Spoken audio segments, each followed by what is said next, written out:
Hello and Assalamu alaikum. My name is Saud and welcome to another episode of our podcast.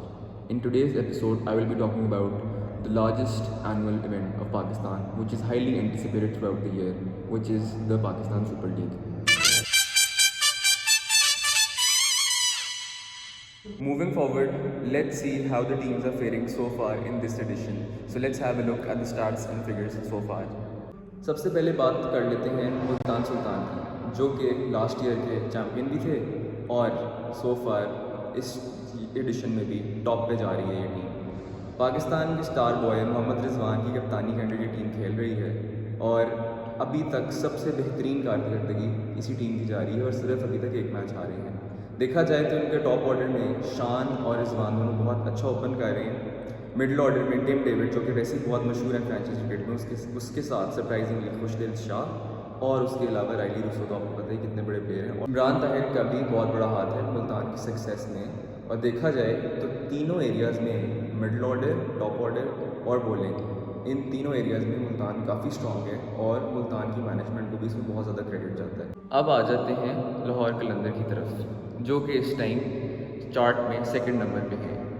अगर कोई team टक्कर का मुकाबला मुल्तान को दे रही है तो वो लाहौर है और मुल्तान सिर्फ एक मैच हारा है और वो भी लाहौर से ही हारा है। अब देखा जाए तो लाहौर कलंदर पिछले सारे एडिशंस में काफ़ी बदनाम रही है, जैसे आप सब जानते हैं। लेकिन इस दफ़ा एक तो पहली बात कि मैनेजमेंट में कैप्टन चेंज किया, जो कि है शाहीन, और जो इनका प्रीवियस कैप्टन था सुहेल अख्तर, उसको ऑल टुगेदर इन्होंने इस दफ़ा ड्रॉप कर दिया है।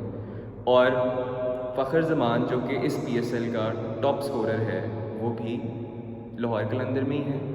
सेकेंडली मिडिल ऑर्डर में हफीज़ की भी कदरे परफॉर्मेंस बेहतर रही है और बॉलिंग अटैक काफ़ी स्ट्रॉन्ग है, जिसके अंदर पाकिस्तान के दो पेसर इस टाइम जो हैं वो मौजूद हैं, हारिस और शाहीन, और एक वर्ल्ड क्लास स्पिनर है राशिद खान, जिनको खेलना काफ़ी मुश्किल है, वो भी इसी टीम का हिस्सा। अब आ जाते हैं चार्ट पे थर्ड टेबल, इस्लामाबाद यूनाइटेड। सो फार जितने PSLs हुए हैं उसमें सबसे हाईएस्ट विन रेशो इसी टीम की है। और अगर आप मैक्रो कॉन्टेक्स्ट में इस्लामाबाद यूनाइटेड को एज ए ब्रांड देखें तो ये एक काफ़ी सक्सेसफुल फ्रेंचाइज है और काफ़ी वेल थॉट एक फ्रेंचाइज ये बनी हुई है।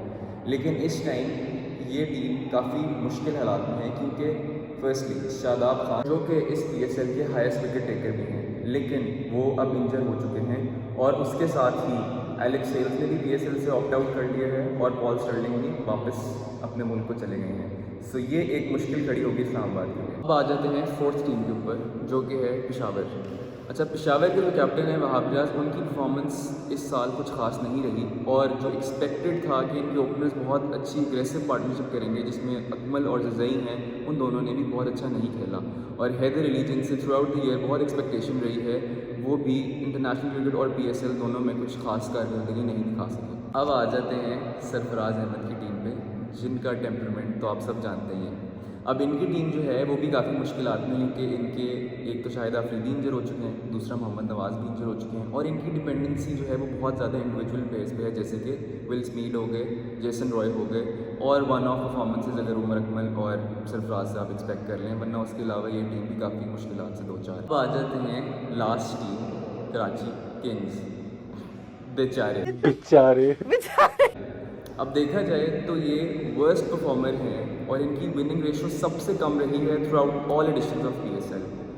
क्रम्बल हो जाते हैं अंडर प्रेशर, मैनेजमेंट बिल्कुल अच्छी नहीं है। इनकी टीम के अंदर ना मिडिल ऑर्डर में नबी काम आ रहे हैं, बॉलिंग के अंदर आमिर और इलियास तो वैसे इंजर होकर बाहर हो चुके थे, और ओपनिंग के अंदर भी शर्जील और बाबर ने कोई ख़ास परफॉर्मेंसेस नहीं दिखाई। और ये टीम 8 के 8 मैचेस ओवर हार चुकी है और बहुत ज़्यादा ही बुरे हालात चल रहे हैं इनके। जब ये PSL शुरू होना था तो बहुत ज़्यादा स्क्रूटनी थी, क्योंकि ओमिक्रॉन आ चुका हुआ था।